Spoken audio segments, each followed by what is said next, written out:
ಅಮಿತ್ ಶಾ ಅವರು ಬೆಂಗಳೂರಿಗೆ ಬಂದಾಗ ಕಾಂಗ್ರೆಸ್ ಅವರು ಹಲವಾರು ಟ್ವೀಟ್ಗಳನ್ನು, ಹಲವಾರು ಪ್ರಶ್ನೆಗಳನ್ನು ಅಮಿತ್ ಶಾ ಅವರಿಗೆ ಕೇಳಿದರು ಮತ್ತು ಅದಕ್ಕೆ ಕಾಮೆಂಟು ಕೂಡ ಮಾಡಿದ್ದಾರೆ. ಅಮಿತ್ ಶಾ ಅವರು ತಮ್ಮ ಭಾಷಣ ಮಾಡುವಂಥ ಸಂದರ್ಭದಲ್ಲಿ, ಮಾಧ್ಯಮದ ಜೊತೆ ಮಾತಾಡುವಂಥ ಸಂದರ್ಭದಲ್ಲಿ ಈ ರಾಜ್ಯ ಸರ್ಕಾರ ಬರದ ನಿರ್ವಹಣೆಯಲ್ಲಿ ವೈಫಲ್ಯಗಳನ್ನು ಕಂಡಿದ್ದಾರೆ. ರಾಜ್ಯದ ಕರ್ನಾಟಕದ ಜನತೆಗೆ ಮೋಸ ಮಾಡಿದ್ದಾರೆ, ವಂಚನೆ ಮಾಡಿದ್ದಾರೆ, ದ್ರೋಹ ಬಗ್ದಿದ್ದಾರೆ.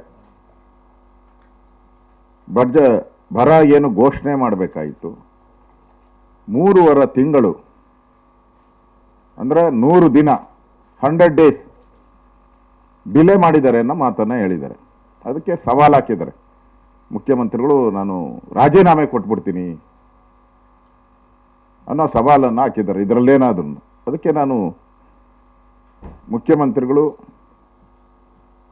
ಈ ಬರದ ಸಂದರ್ಭದಲ್ಲಿ ನಡ್ಕೊಂಡಂಥ ರೀತಿ, ನಾನು ಪತ್ರಿಕೆಗಳು ಬಂದಿರೋದು ದಾಖಲೆಗಳು, ಸರ್ಕಾರದ ದಾಖಲೆಗಳು ಎಲ್ಲನೂ ಕೂಡ ಬರಗಾಲದ ಛಾಯೆ, ಜುಲೈನಲ್ಲೇ ಬರಗಾಲದ ಛಾಯೆ ಪತ್ರಿಕೆಗಳು ಬಂದಿರೋದು. ಕನ್ನಡ ಇಂಗ್ಲಿಷ್ ಅಲ್ಲ, ಡ್ರಾಟ್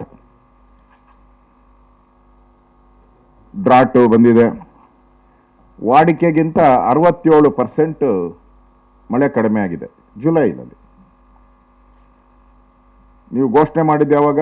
ಅಕ್ಟೋಬರ್. ನೀವು ಘೋಷಣೆ ಮಾಡಿದ್ದು ಯಾವಾಗ? ಸೆಪ್ಟೆಂಬರಲ್ಲಿ. ಎಷ್ಟು ತಿಂಗಳಾಯಿತು? 3 ತಿಂಗಳ ಮೇಲೆ ಆಯ್ತಲ್ಲ.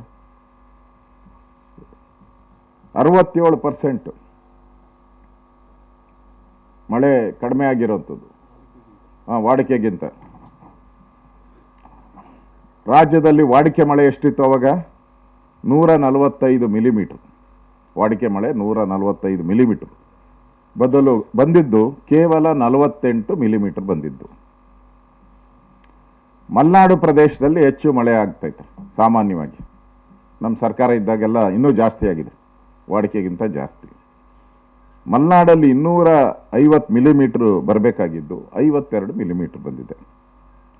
ಅಂದರೆ ಎಲ್ಲ ಕಡೆ ಬರಗಾಲ ಅಂತ ಪತ್ರಿಕೆಯವರು ಸರ್ಕಾರ ಕಣ್ಣನ್ನು ತೆರೆಸಿದ್ದಾರೆ. ಮಾಧ್ಯಮದವರು ಸರ್ಕಾರ ಮುಚ್ಚಿದ ಕಾಮಾಲೆ ಆಗಿದ್ದಂಥ ಕಾಂಗ್ರೆಸ್ ಸರ್ಕಾರದ ಕಾಮಾಲೆ ಕಣ್ಣಿಗೆ ಹಿಡಿಯೋ ರೀತಿ ಪತ್ರಿಕೆಗಳಲ್ಲಿ, ಎಲೆಕ್ಟ್ರಾನಿಕ್ ಮೀಡಿಯಾಗಳಲ್ಲಿ ಬರದ ಫೋಟೋಗಳನ್ನು ಹಾಕಿದ್ದಾರೆ.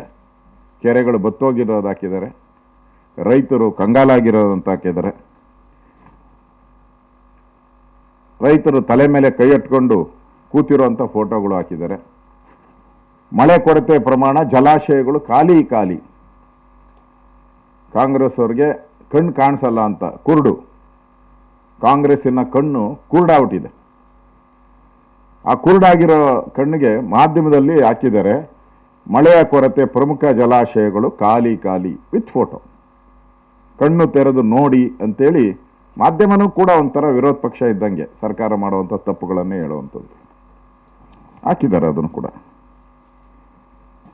ಮಳೆ ಕೊರತೆ ರಾಜ್ಯದಲ್ಲಿ 508 ಕೆರೆಯಲ್ಲಿ ನೀರಿಲ್ಲ, ಒಂದು ಹನಿ ನೀರಿಲ್ಲ. ಕೆರೆಗಳಲ್ಲಿ ಒಂದು ಹನಿ ನೀರಿಲ್ಲ.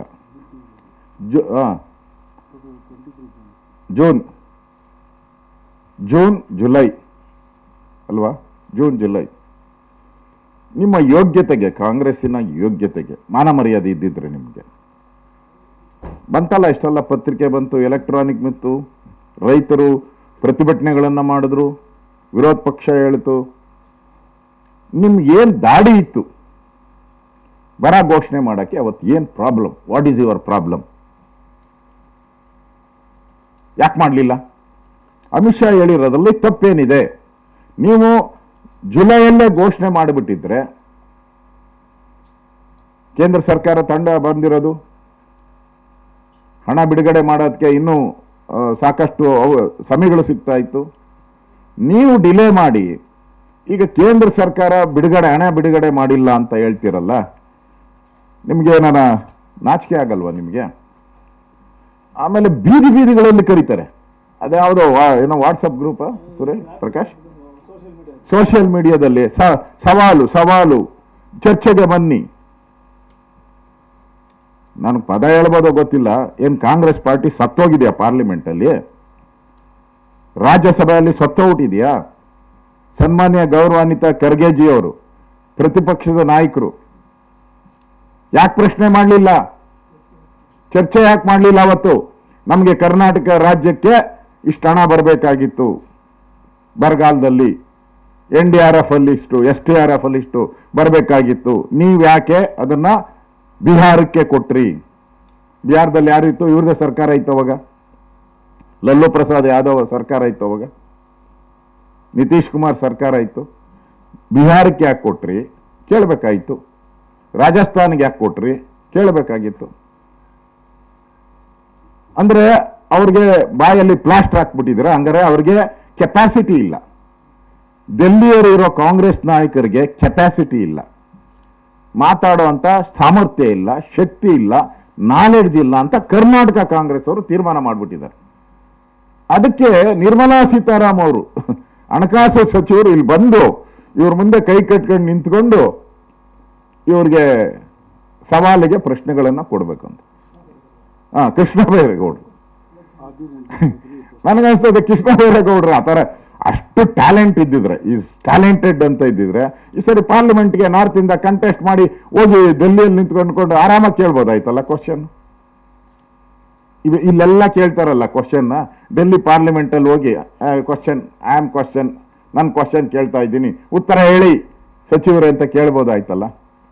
ಹೆಂಗೂ ಖರ್ಗೆನೇ ಹೇಳ್ಬಿಟ್ಟಿದ್ದಾರೆ ನಾನು ಸೀಟ್ ಬರ್ತೈತೆ ಅಂತ, ಇನ್ನು ಮೋದಿಗೆ ಆಗೋದು ಗ್ಯಾರಂಟಿ ಅಂತ ಅವರೇ ಹೇಳ್ಬಿಟ್ಟಿರೋದ್ರಿಂದ ಹೋಗಿ ಕೇಳ್ಬೋದಾಯ್ತಲ್ಲಿ ಮೋದಿಯವ್ರನ್ನ. ಕಂಟೆಸ್ಟ್ ಮಾಡಕ್ಕೆ ಭಯ. ಒಬ್ಬಂತ್ರಿನೂ ಓಡು ಮಗ ಅಂತ ಓಡ್ತಾವ್ರೆ, ಯಾರೂ ಪತ್ತೆ ಇಲ್ಲ. ಕೆಲವರು ಕಾಣೆ ಔಟಿದ್ದಾರೆ, ಟೂರ್ ಔಟಿದ್ದಾರೆ, ಎಲ್ಲ ದೇವಸ್ಥಾನ ಟೆಂಪಲ್ ರನ್, ಈ ರನ್ ಅಂತ ಮಾಡ್ತಾ ಇದ್ದಾರೆ. ಅವ್ರ ಮಕ್ಕಳನ್ನ ತಂದು ಬಿಟ್ಟಿದ್ದಾರೆ. ಈಗ ಎಲ್ಲರೂ 10 ಜನ ಮಕ್ಕಳನ್ನ ಅವ್ರನ್ನ ರಿಲೇಷನ್ಸ್ ತಂದು ಬಿಟ್ಟಿದ್ದಾರೆ.